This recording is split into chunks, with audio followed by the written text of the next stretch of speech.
Welcome to the Battlefield Survivors. This is SithJaeger. And did you just finish your first battle in Crossout Mobile and now you don't know what to do? Well, then this is the video for you. Today we're going to talk about how to better equip your vehicle for the battles ahead. Here you can see we're a level 2 survivor and we don't really have anything unlocked, so we're starting at the beginning. We don't even have exhibition unlocked, which you can use to get blueprints to craft some vehicles.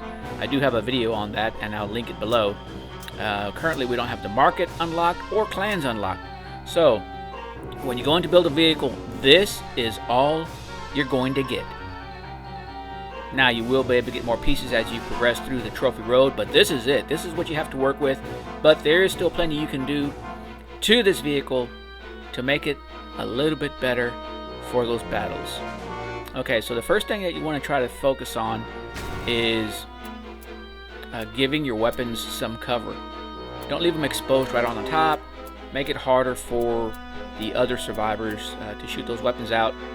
So we're going to take a part here, and we're going to move these weapons on top of it. Right here you can see they're on the top of the cabin. We're going to move this one down, and I guess you could move all three if you wanted to. The cabin is going to be the best way to protect your weapons because it's going to have the most durability.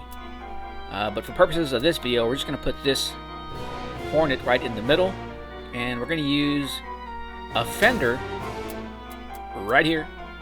Turn it around, get it in the right position, and put it in place to kind of give it some cover. Alright, so right away you can see that we do have some cover for all of our weapons. Move the Hornet back a little bit. And that's what it looks like in a profile. So if somebody's directly in front of you, that's what they have to target to knock off your weapons from your cabin. Here you can see that we're trying to fit this piece on, and it's red, so it's not attaching. Now, the way to determine if something is going to attach is the area has to be lit with orange blocks. Here you can see the front of the cabin is not lit, and the rear of this piece is not lit. So I can't attach it in this manner. So we're going to go ahead and move to another part. Well, the same part, we're just going to place it in a different area. So I was trying to protect the rear of the guns, and that's not going to work. As you can see, it was red, so it was not attached to anything. It's just kind of sitting there floating, and I could do that, but it's going to leave one weapon exposed. I still think there's something better we can do. Just kind of flip it around here. Now, if you didn't really care too much about the back of your weapons, I guess you could put these pieces on your doors to better protect your cabin. And let's see here, we could center it. No, that leaves one open. So let's go ahead and take the rear tailgate off. That's a van side actually. And move these here, and now we have protection from the front and anyone attacking us from the rear. Alright, so can you see what I'm trying to do in these builds? You want to protect your weapons. There is another way to go, but right now we're going to go with fortifying your weapons. We're going to go ahead and add the wheels on here because we have some extra wheels. And this is going to help with your stability. Should one of your front tires get knocked off, you should still be able to move pretty good on the battlefield. So now we have 6 wheels. And we still have some extra pieces that we're going to try to use here. I guess you could leave this out, but we're going to go ahead and turn it sideways. It would get knocked off very quickly.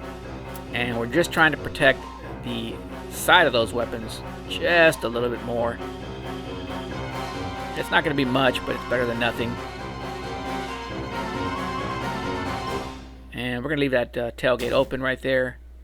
I guess we could add that third van side there, but we already have protection on the rear. So let's go ahead and try to put it on the front this time. And now you can see that we have the piece turned around. The front of the cabin lights up with orange blocks, and so does the rear. We change it around one more time, and you can see it won't connect. And now it does. Alright, so we have just a little bit of added protection to the front. You want to try to keep enemies in front of you at all times. And we do have, I think, 2 more pieces we can use here. Not going to be really much protection for anything, but I guess if we move them toward the front, it'll protect from some shots coming in on the side or at an angle. to your cabin. There you go. Make it a little harder to hit the cabin from the side, at least for a couple of rounds. It's not going to be much, but now it's time to dye the parts. Well, as you can see here, that is the color haze, so nothing at all changed. Alright, let's see what isotope looks like. I guess it looks pretty good. Kind of rugged. My favorite is embers. Now the reason that we're not adding that last weapon down there is because we have to stay within our energy limits. Currently our energy limit is 7 and we have 6 energy spots already used. So if we tried to add that weapon down at the bottom, it wouldn't work. It'd be too much energy needed. Take it out for a test ride. You always want to test your vehicles. You will always see an exact version of your vehicle as soon as you come, as soon as you exit the, what is that, plane? Cargo plane there. And you can test out just how vulnerable your weapons are or your cabin is to oncoming fire. Here you can see I'm showing that you can shoot tanks that are approaching you from the rear. So pretty much you have 360-degree angles of fire, or a 360-degree angle of fire. You can shoot any threat that comes at you from any side. You tend to lose that if you start blocking your weapons or hiding your weapons too much. But let's go into look at the trophy road here, so you can look forward to what you're going to be able to unlock. You can use Battle Pass, and that's going to give you a couple of things, but it's not really needed. Instead, go over to the trophy road, and here you can see right now we're in the faction for the engineers. Everybody starts out at engineers, and look, right away at level 5, level 6, you're going to get all these pieces and the blueprints to build stuff. So this is all stuff that you could add to your vehicle or change out. Once you complete your engineer level, you're going to need to pick another faction: nomads, lunatics, or scavengers.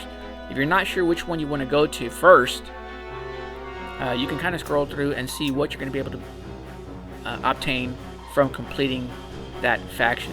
Now, at the end of the trophy road, you will have unlocked all of these factions. So if don't get too caught up in whether or not you pick the first one correctly or not. Eventually you'll come back around to it and you'll have them all unlocked. Well guys, I hope you enjoyed this video. Let me know in the comments below if there's something different you would have done. If you want to see another video on how we can build a different beginner vehicle, let me know. And this is SithJaeger, and until next time, I'm out.